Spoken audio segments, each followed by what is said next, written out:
Madam President, Excellencies, ladies and gentlemen, Namaskar from the people of Bharat. We are gathered here 8 decades since the founding of this unique body. The UN Charter calls on us not just to prevent war, but to build peace. Not just to defend rights, but to uphold the dignity of every human being. It challenges us to stand as good neighbors, uniting our strength so that generations to come inherit a world of justice, of progress, and of lasting freedom. Madam President, forces unleashed by history since the founding of the UN propelled this body forward. As decolonization advanced, the world began to return to its natural diversity. The membership of the United Nations quadrupled, and the organization's role and remit grew significantly. In the era of globalization, its agenda evolved even further. Development goals took center stage, even as climate change emerged as a shared priority. Trade acquired greater prominence, while food and health access were recognized as essential to global well-being.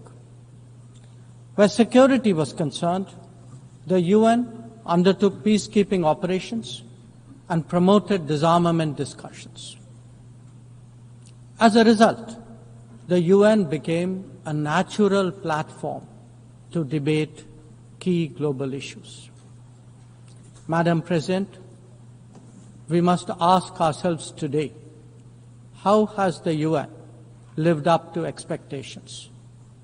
And just look at the state of the world. There are 2 significant conflicts underway, one in Ukraine and the other in the Middle East, West Asia.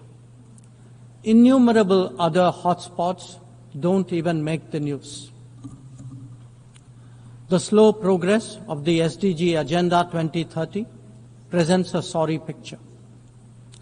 On climate change, the reality is of recirculated commitments and creative accounting. If climate action itself is questioned, what hope is there for climate justice?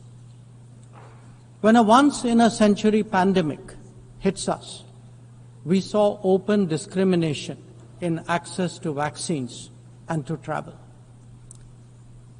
Energy and food security have been the first casualties of conflict and disruption, especially since 2022. Better off societies insulated themselves by having the first call. The resource-stressed ones scrambled to survive, only to hear sanctimonious lectures thereafter.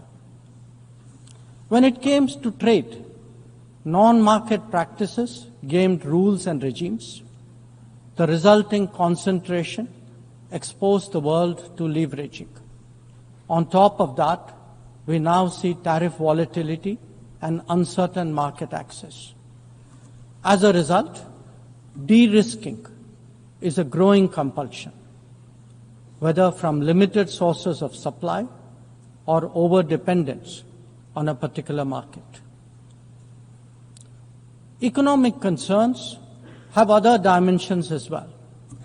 Heightened technology control is one. The grip on supply chains and critical minerals is another. The shaping of connectivity is no less sensitive. Protection of key sea lanes has become a challenge. Restricting the evolution of a global workplace is an issue.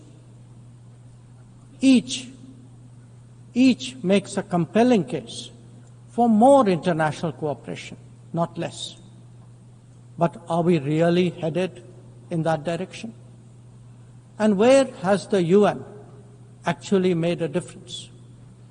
Madam President, As members of the UN, we meet here as sovereign equals. That is not a formalism, but a recognition of the inherent diversity of our world. Understandably, we have different history, traditions, heritage, and culture. For them to coexist, for them to enrich each other, it is imperative that we foster understanding and respect.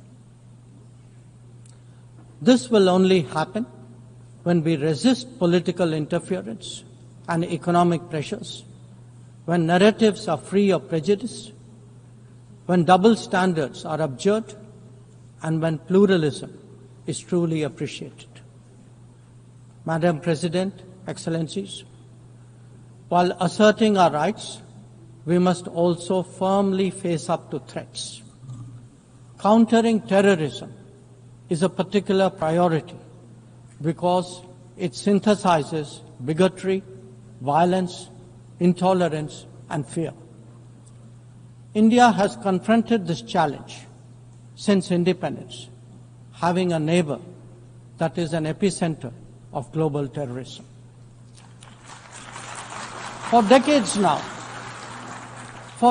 now, major international terrorist attacks are traced back to that one country.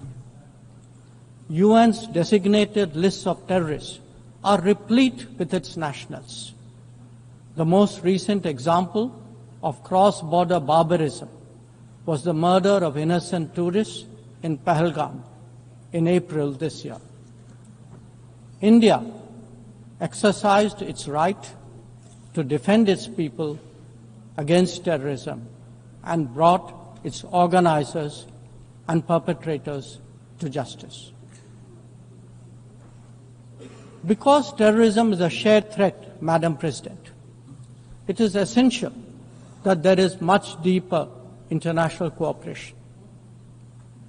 When nations openly declare terrorism a state policy, when terror hubs operate on an industrial scale, when terrorists are publicly glorified, then such actions must be unequivocally condemned.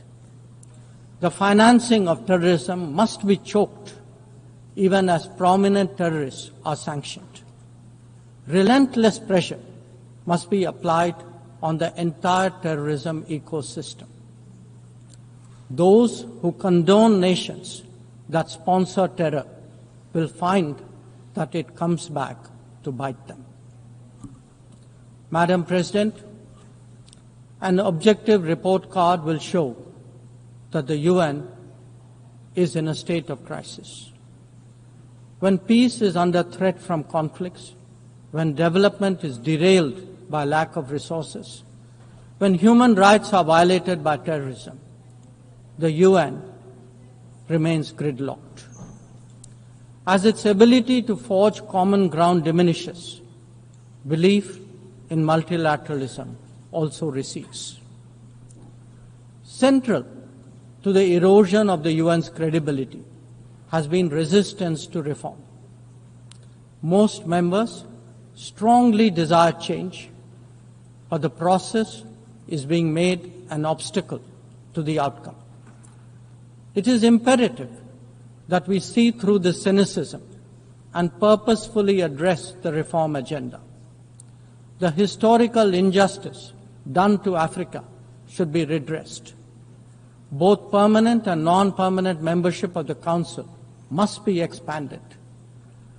A reformed Council must be truly representative, and India stands ready to assume greater responsibilities.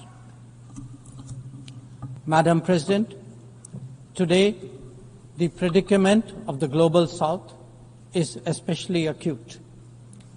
Bharat, under the leadership of Prime Minister Narendra Modi, believes that it has both a duty to contribute and an obligation to motivate. That is why we have undertaken more than 600 major development projects in 78 countries, as well as innumerable community-based initiatives. They range from large infrastructure to small livelihoods, from capacity building to people's welfare, from concrete assets to education and training. Turbulent times require that we step forward during moments of crisis. India has been forthcoming in that regard, especially in its immediate vicinity. Whether it is finance, food, fertilizer, or fuel, we have responded to the urgent requirements of our neighbors. Madam President, climate events and conflicts have created a demand for HADR assistance. Reflecting our growing capabilities, Bharat has endeavored to be a first responder. Be it essential medicines or relief supplies, the operations of a field hospital or limb fitment camps, these efforts covered 19 nations last year. The people of Afghanistan and those of Myanmar saw India extend its hand during recent earthquakes. Our efforts at ensuring safe commerce, combating piracy, and preventing attacks on shipping in the northern Arabian Sea also bear mention. And the Indian tradition of UN peacekeeping operations continues in the Democratic Republic of Congo, in Western Sahara, Central African Republic, Golan Heights, Cyprus, Lebanon, Abyei, South Sudan, and Somalia. To put it clearly, our soldiers ensure peacekeeping, our sailors protect maritime shipping, our security counters terrorism, our doctors and teachers facilitate human development the world over, our industry produces affordable products, our techies promote digitization, and our training facilities are open to the world. These remain the core of our foreign policy. Madam President, each one of us has the opportunity of contributing to peace and prosperity. In the case of conflicts, especially Ukraine and Gaza, even those not directly involved have felt its impact. Nations who can engage all sides must step up in the search for solutions. India calls for an end to hostilities and will support any initiative that will help restore peace. The last decade in Bharat has also seen transformative changes due to the vision of Prime Minister Modi. Our digital public infrastructure has redefined governance and enabled delivery of public services on an unprecedented scale. Our startup ecosystem, innovation culture, and microfinance are changing the face of society. Our rapidly growing infrastructure facilitates both ease of doing business and ease of living for citizens. India remains committed to sharing its experiences and tools with others on their journey of development. Artificial intelligence as a horizontal and cross-cutting technology has a particular promise for development. India's approach is to harness it responsibly for human welfare. Inclusion and impact will be the watchwords for the summit that India will host in 2026. Madam President, Bharat approaches the contemporary world guided by three key concepts. One, Atmanirbharta, or self-reliance. That means developing our own capabilities, building our own strengths, and nurturing our own talent. We see its results already, be it in manufacturing, in space programs, in pharma production, or in digital applications. Make, innovate, and design in India also benefit the world. Two, Atma Raksha, or securing oneself. We remain determined to protect our people and secure their interests at home and abroad. That means zero tolerance for terrorism, robust defense of our borders, forging partnerships beyond, and assisting our community abroad. And 3, Atma Vishwas, or self-confidence. As the most populous nation, as a civilizational state, as a rapidly growing major economy, we are confident about who we are and what we will be. Bharat will always maintain its freedom of choice and will always be a voice of the Global South. Madam President, these are certainly challenging times for the international community. Many of our assumptions and expectations no longer hold.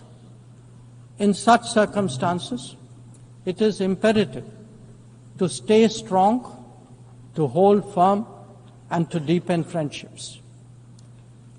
International cooperation must prevail because islands of prosperity cannot flourish in an ocean of turbulence. A world order requires common purpose, as it does empathy for others. That is where we look to the United Nations. Madam President, every member who can make this world a better place must have the opportunity to do their utmost. And for that to happen, reformed multilateralism is the obvious way. The 9th decade of the UN must be one of leadership and hope. Bharat will do its fair share and more. I thank you.